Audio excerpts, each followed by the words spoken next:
मरने के बाद कई दिनों तक धरती पर रहती है आत्मा। ये सवाल बहुत लोगों के मन में आया होगा, जिसका जवाब आज इस वीडियो में मिल जाएगा। दोस्तों, मृत्यु को परम सत्य कहा जाता है, क्योंकि कुछ हो ना हो, जिस किसी ने पृथ्वी पर जन्म लिया है उसकी मृत्यु तो निश्चित है। लेकिन मृत्यु से जुड़ा सच शायद ही किसी को पता होगा, और वो है आत्मा का सच। जी हाँ, कई सारे लोगों के मन में आत्मा को लेकर कई सारे सवाल आते हैं। जहाँ कोई ये सोचता है कि आत्मा शरीर से निकलकर कहाँ जाती है, तो कभी कोई ये सोचता है कि वह कितने दिनों तक पृथ्वी लोक पर रहती हैं। और भी इसी तरह लोगों के कई सारे सवाल आत्मा से जुड़े हुए हैं, जिसके जवाब ढूंढने के लिए लोग सालों से कोशिश कर रहे हैं। पर आपको ज्यादा टेंशन लेने की जरूरत नहीं है, क्योंकि आज की इस वीडियो में आत्मा से जुड़े कई सारे सवाल मैं आपको इस वीडियो में बताने वाली हूँ, जिन्हें सुनकर आप भी हैरान हो जाएंगे। और ये सारे सवाल उपनिषद, गरुड़ पुराण, शिव पुराण तथा भगवत गीता में बताए गए हैं, इसीलिए वीडियो के अंत तक बने रहना। दोस्तों, वेद पुराण और भगवत गीता के अनुसार आत्मा अजर अमर है। आत्मा एक शरीर धारण करती है। जन्म और मृत्यु का समय व्यतीत होने पर उसे छोड़कर चली जाती है। फिर वह किसी और शरीर को धारण करती है। किसी आत्मा के जीवन का यह चक्र कब तक चलता रहता है? जब तक कि उसे मोक्ष नहीं मिल जाता। यह आत्मा सभी के अंदर है, मनुष्य ही नहीं, पशु पक्षी जीव जंतु में भी। आत्मा के 3 रूप हैं: जीवात्मा, प्रेतात्मा और सूक्ष्मात्मा। जीवात्मा वो है जो भौतिक शरीर में वास करती है। इस आत्मा का जब शरीर में वास होता है तब उसे प्रेतात्मा कहते हैं। वही यह आत्मा जब सूक्ष्मतम शरीर में प्रवेश करती है तब उसे सूक्ष्मात्मा कहते हैं। सूक्ष्मात्मा ही आत्मा का वास्तविक स्वरूप मानी जाती है। कहने का मतलब यह है कि आत्मा हमेशा एक शरीर के साथ होती है। एक शरीर को छोड़कर दूसरे शरीर को धारण करने के बीच के समय वह एक सूक्ष्म शरीर में रहती है। जब आत्मा कोई शरीर छोड़ती है तो वह ज्योति स्वरूप बाहर आती है। अब सवाल यह है कि शरीर के साथ यदि आत्मा नहीं मरती तो वह फिर कहाँ जाती है? जब किसी की मौत हो जाती है तब स्थूल शरीर से अलग होकर आत्मा फिर अपने सूक्ष्म शरीर में प्रविष्ट कर जाती है। इस सूक्ष्म शरीर की बनावट भी स्थूल शरीर जैसी होती है, लेकिन वह नजर नहीं आती। इसका आकार इतना सूक्ष्म होता है कि मरने के बाद खुद आत्माएं भी इसे अनुभव कर पाती हैं। कुछ ही आत्माएं इसे देख पाती हैं। पुराणों के अनुसार इसीलिए मरने के बाद किसी व्यक्ति को लगता है कि उसका शरीर कितना हल्का हो गया है। हालांकि जिसकी मौत होती है उसे यह समझने में काफी समय लग जाता है कि वह मर चुका है। वह काफी समय अपने शरीर के आसपास ही मंडराता रहता है। अपने छोड़े गए शरीर के आसपास एकत्र लोगों से वह कुछ कहना चाहता है, लेकिन उसकी आवाज किसी को सुनाई नहीं देती। वह परेशान हो जाता है। वह चलता फिरता है, अपने हाथ पैर भी हिलाता है। वह मानता ही नहीं कि वह मर चुका है। उसे लगता है कि वह शायद सपना देख रहा है। उसका यह भ्रम तब मिटता है जब वह फिर से अपने शरीर में घुसने का प्रयास करता है, लेकिन उसमें सफल नहीं हो पाता।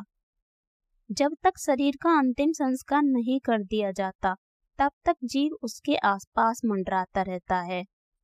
इसीलिए सनातन धर्म में शरीर को जला दिया जाता है, क्योंकि यदि उसे दफनाया जाए तो जीव उसका मोह नहीं छोड़ पाता है और उसके इधर उधर ही भटकता रहता है। अधिक माया मोह वाला जीव तो शमशान के आसपास भी बहुत दिनों तक चक्कर काटता है। वही जिन जीवों को प्रियजनों से अधिक मोह होता है वह अपने प्रिय व्यक्तियों के निकट रहने का प्रयास करता है। मृत्यु के बाद कोई कहाँ समय गुजारता है, यह इस बात पर निर्भर करता है कि वह कैसी धारणा और विश्वास के साथ मरा है। मान लीजिए कि बचपन से यह धारणा है कि मृत्यु के बाद उसे लेने यमराज भैंसे पर आते हैं, तो उसे उस समय वही छवि दिखाई देगी। मरने के 12 दिन के बाद यमलोक के लिए यात्रा शुरू होती है। अब सवाल आता है कि शरीर छोड़ने के बाद कोई आत्मा किस रास्ते यमलोक जाती है। कहते हैं कि जब कोई आत्मा किसी शरीर का त्याग करती है तो उसके बाद ही यात्रा के लिए उसे 3 प्रकार के मार्ग मिलते हैं। इन मार्गों के नाम है अर्ची धूम और उत्पत्ति विनाश मार्ग। इसमें एक रास्ता ब्रह्मलोक तथा दूसरा पितृलोक और तीसरा नर्क का है। किसे किस मार्ग से जाना है यह उसके कर्मों से तय होता है। अर्ची मार्ग का सफर ब्रह्मलोक और देवलोक ले जाता है, वही धूम मार्ग पितृलोक की यात्रा पर ले जाता है, जबकि उत्पत्ति विनाश मार्ग नरक के लिए है। यजुर्वेद में कहा गया है कि तप ध्यान करने वाले लोग मृत्यु के बाद ब्रह्मलोक जाते हैं। सत्कर्म करने वाले आम लोग भी ब्रह्मलोक यानी स्वर्ग जाते हैं।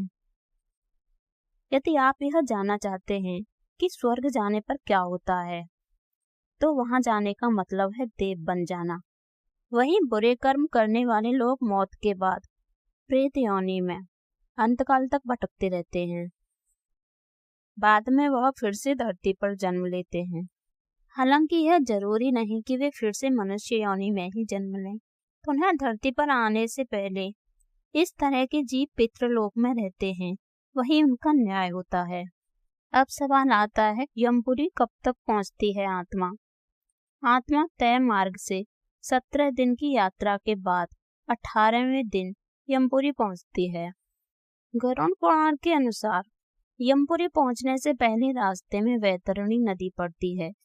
यह नदी विष्ठा और रक्त से भरी हुई है। अच्छे कर्म करने वाले तो आसानी से वैतरणी को पार कर जाते हैं, किंतु पापी आत्माएं इस नदी में डूबती रहती हैं और यमदूत उन्हें निकालकर बार बार फिर से उसमें धक्का दे देते हैं। इसीलिए किसी हिंदू की मौत जब करीब होती है तो उससे गोदान आदि कराया जाता है। इसका मतलब है कि यदि उसने जीवन काल में कर्म धर्म किया तो उससे अंत समय में कराया जाता है, ताकि वो वैतरणी आसानी से पार कर सके। यमपुरी में आत्मा पुष्पोदका नामक एक और नदी के पास पहुंचती है, लेकिन यह वैतरणी की तरह नहीं है। पुष्पोदका का पानी साफ है और इसमें कमल के फूल खिले रहते हैं। इस नदी के किनारे एक छायादार बड़ का वृक्ष है, जहां आत्मा थोड़ी देर विश्राम करती है। यहीं पर उसे उसके पुत्रों या परिजनों द्वारा किए गए पिंडदान और तर्पण का भोजन मिलता है और इससे उसमें फिर से ऊर्जा का संचार होता है। यमलोक पहुंचने के बाद भी कहाँ किस द्वार से प्रवेश करना है, यह इस पर निर्भर करता है कि आत्मा ने जिस शरीर को धारण किया है उसके द्वारा कैसे कर्म किए गए हैं। यमलोक के 4 द्वार हैं। इनमें दक्षिण के द्वार से पापियों का प्रवेश होता है। इस द्वार से प्रवेश करने के बाद 100 वर्षों तक कष्ट झेलना होता है। पश्चिम के द्वार से उनका प्रवेश होता है जिन्होंने दान पुण्य किया हो। उत्तर का द्वार से उनका प्रवेश होता है जिन्होंने माता पिता की सेवा की हो, सत्य बोला हो, अहिंसक रहे हो। पूर्व के द्वार से योगी ऋषि प्रवेश करते हैं। इसे ही स्वर्ग का द्वार कहते हैं। इस द्वार में प्रवेश करते ही गंधर्व देव अप्सरा स्वागत करती हैं। ईश्वर हमसे हमेशा ही शुभ कार्य की इच्छा रखते हैं। उनकी रचना इतनी खराब हो जाए वह भला क्यों चाहेंगे। इस व्यवस्था को ही नियंत्रित करने के लिए यमराज की भूमिका है। जब कोई गलत कार्य करता है तो उसे भयानक कष्टों के जरिए शुद्ध करना ही यमलोक का मुख्य कार्य है। ऐसी ही आत्मा नरक जाती हैं, जहां उन्हें तरह तरह की यातना झेलनी होती हैं। ऐसी आत्माएं बार बार शरीर धारण करती हैं और दुख सहती हैं। इसे ही 84 लाख योनियों में भटकना कहते हैं। आत्मा जितनी वह शरीर धारण करती है वह योनि कहलाती है। ऐसी 84 लाख योनियां हैं जिनमें कीट पतंगे, पशु पक्षी, वृक्ष और मानव सभी शामिल हैं। इनमें पेड़ पौधे की 30 लाख, कीड़े मकोड़े की 27 लाख योनियां, पक्षियों की 14 लाख, पानी के जीव जंतुओं की 9 लाख, देवता मनुष्य पशु की 4 लाख योनियां हैं। मोक्ष होने पर ही इससे मुक्ति मिलती है। चलिए अब जानते हैं पुनर्जन्म क्यों मिलता है। इस जन्म में हम पिछले जन्म से प्रेरित होते हैं, जबकि इस जन्म के कर्म के अनुसार हमारा अगला जन्म और कुछ हद तक कर्म भी निर्धारित होता है।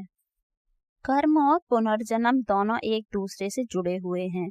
कर्मों के फल को भोगने के लिए पुनर्जन्म होता है और पुनर्जन्म के कारण फिर नए कर्म संग्रहित होते हैं। इसे यूं समझिए कि मनुष्य अपने जन्मों के कर्मों के फल का भोग करता है, जिससे वह उनसे मुक्त हो जाता है।